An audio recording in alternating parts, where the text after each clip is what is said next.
La Cámara Peruana del Libro presenta la 22ª edición de la Feria Internacional del Libro de Lima, FIL Lima 2017. Buenas tardes, les damos la bienvenida en nombre de la Cámara Peruana del Libro. En este momento daremos inicio a la conferencia Extranjería, Migración y Creación Literaria, organizada por el Fondo de Cultura Económico del Perú. En mesa participan Fabio Morábito y Gabriela Olivo de Alba. Los recibimos con fuertes aplausos, por favor.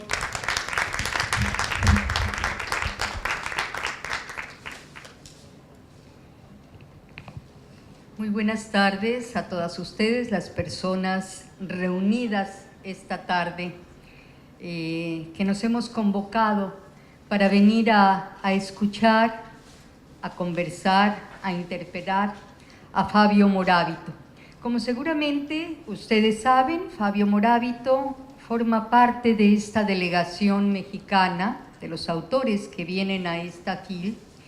Fabio Morábito es mexicano, pero él nació en Alejandría y es de familia italiana, de ascendencia italiana, pero tiene muchísimos años viviendo en México, en mi país, y como decía un querido amigo, el embajador Puente Leiva, los mexicanos nos apropiamos y aquello que nos parece, o aquellos que nos parecen valiosos, los adoptamos, así como el danzón adquiere carta de naturalización, pues los autores también, los autores que crean desde este espacio. Como seguramente sabrán también, esta feria marcó en sus inicios, aunque después parece ser que se fueron derivando a más, pero en sus inicios se marcaron 3 ejes temáticos. Uno de ellos es el de la migración y el otro es el de las lenguas originarias.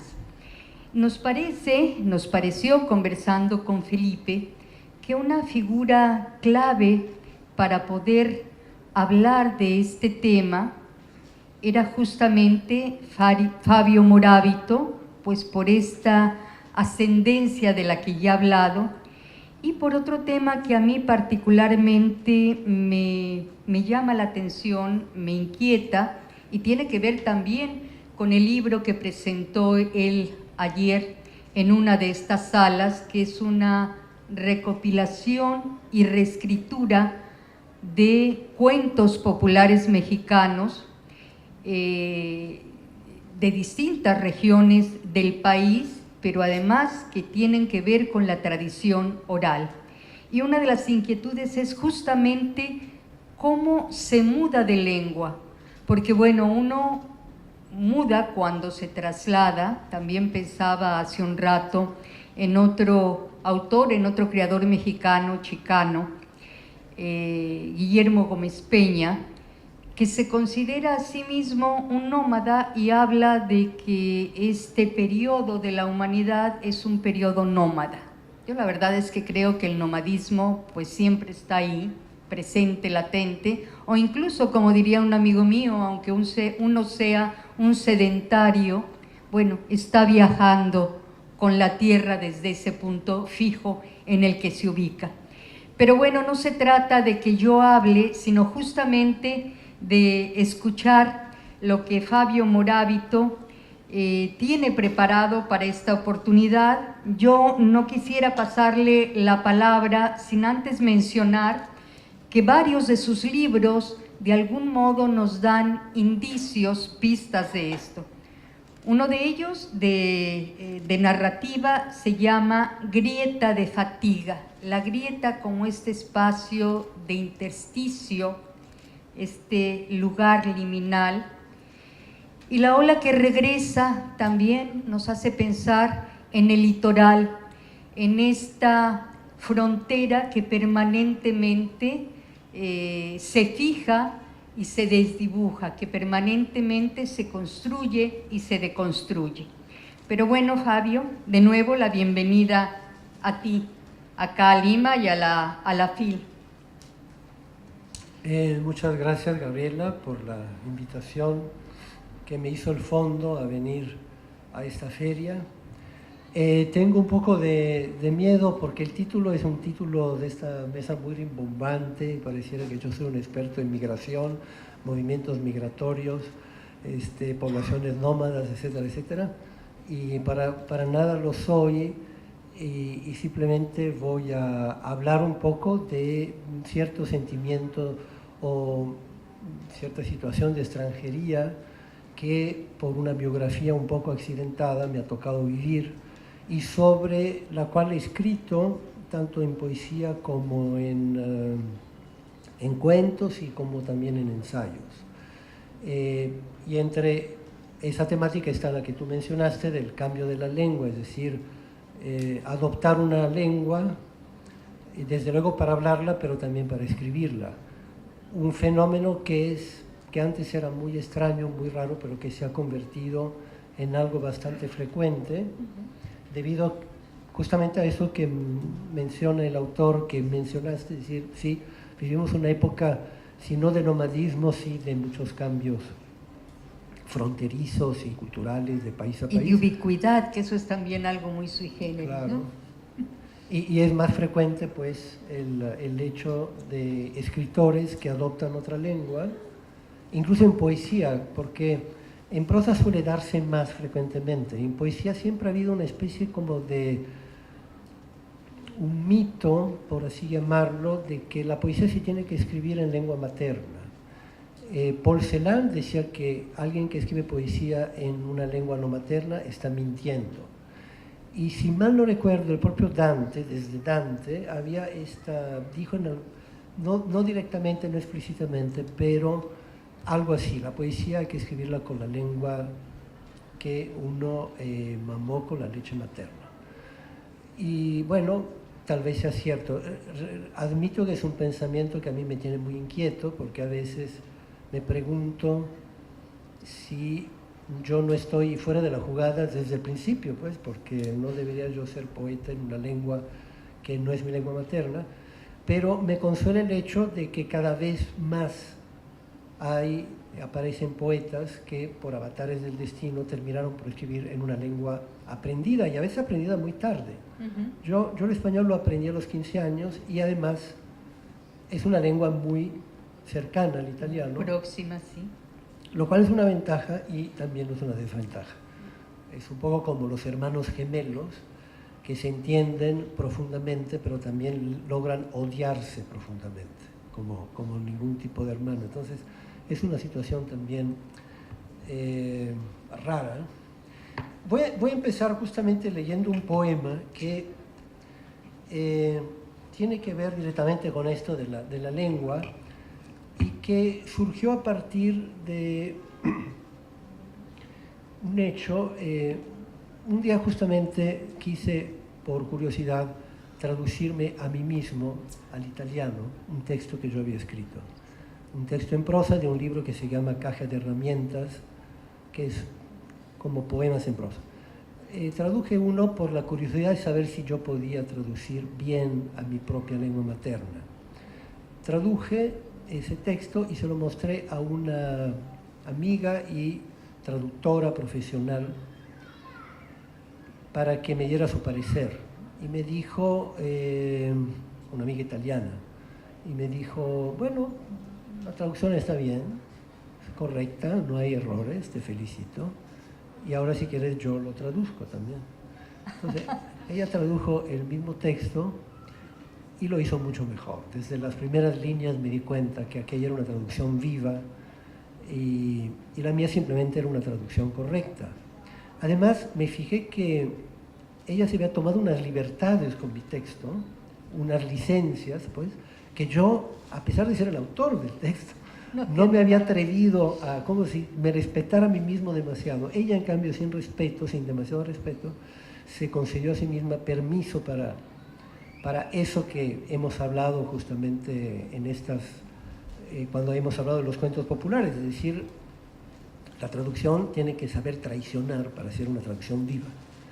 Entonces me di cuenta que mi dominio del italiano se había perdido, que yo desde luego escribía y sentía además mejor en español, y entonces escribí este poema dedicado a ella, a esta mujer, para, de algún modo, no despedirme del italiano, que sonaría como demasiado melodramático, pero sí despedirme de la idea de que yo hubiera podido escribir en esa lengua que finalmente es mi lengua materna.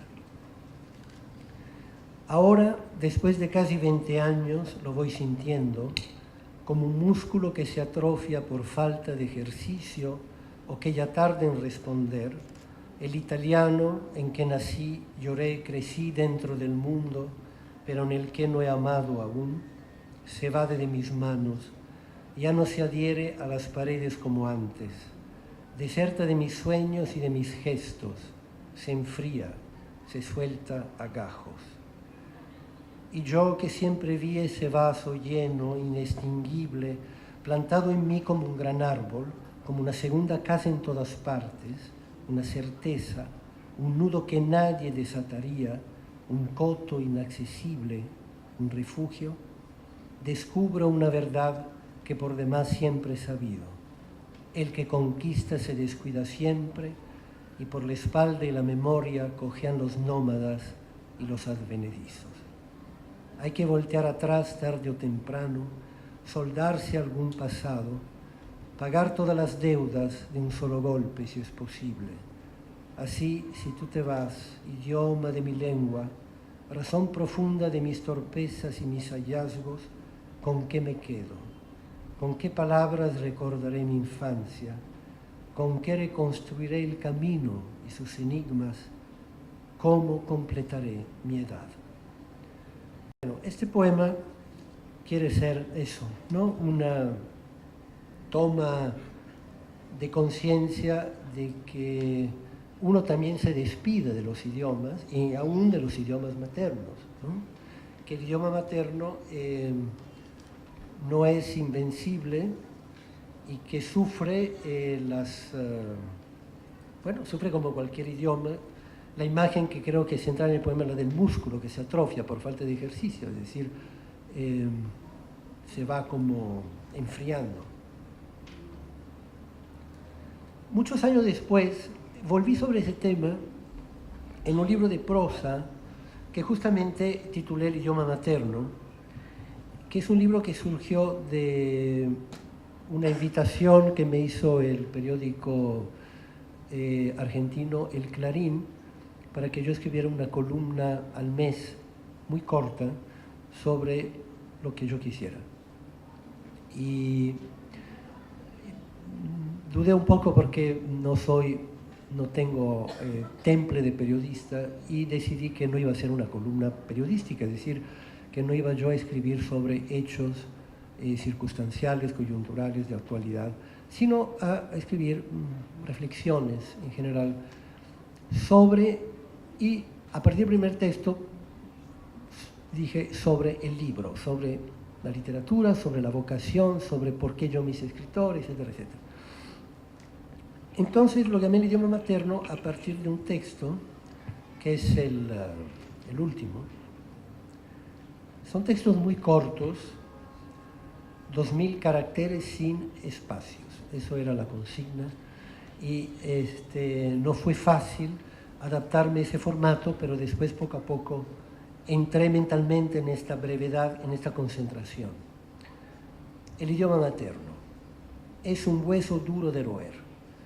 Cuando se cree que por fin nos liberamos de sus palabras, de sus giros sintácticos, de sus modismos intraducibles a otros idiomas, cuando se cree o creemos que después de tantos años de hablar, soñar, amar e injuriar en otra lengua, uno ya se ha emancipado de la atadura de su idioma materno, resulta que al igual que esas calcificaciones de materia marina que se adhieren al cuerpo de las ballenas y que semejan enormes quistes, el viejo idioma no ha desaparecido. Solo se ha replegado en ciertas zonas de uno mismo, una de las cuales, quizá la más resistente, es el llanto. No se llora a secas, en abstracto, sino siempre en el seno de una lengua concreta. De ahí que muchos individuos que adoptan otra lengua, les pasa que cuando lloran, sienten que lloran todavía en su primer idioma. Así, Al dolor que produjo el llanto, concretamente por alguna situación, se suma la congoja de saber que uno no se ha desprendido de su viejo llanto, de su viejo idioma, que sigue viviendo y hablando en idioma materno, lo cual es particularmente duro para aquellos que se han aventurado a escribir unos libros en el idioma de adopción, pues temen que tarde o temprano llegará alguien a quitarles a esos libros la fina cubierta y descubrirá debajo de lo que escribieron el hueso duro de roer, el idioma remoto, el viejo llanto, y los acusará entonces de no haber hecho más que trasladar fríamente, mecánicamente, palabras de su primera lengua, la verdadera, o sea, de haber fingido todo el tiempo. Así, el extranjero más extranjero de todos es aquel que escribe en otro idioma, en virtud de una doble extranjería.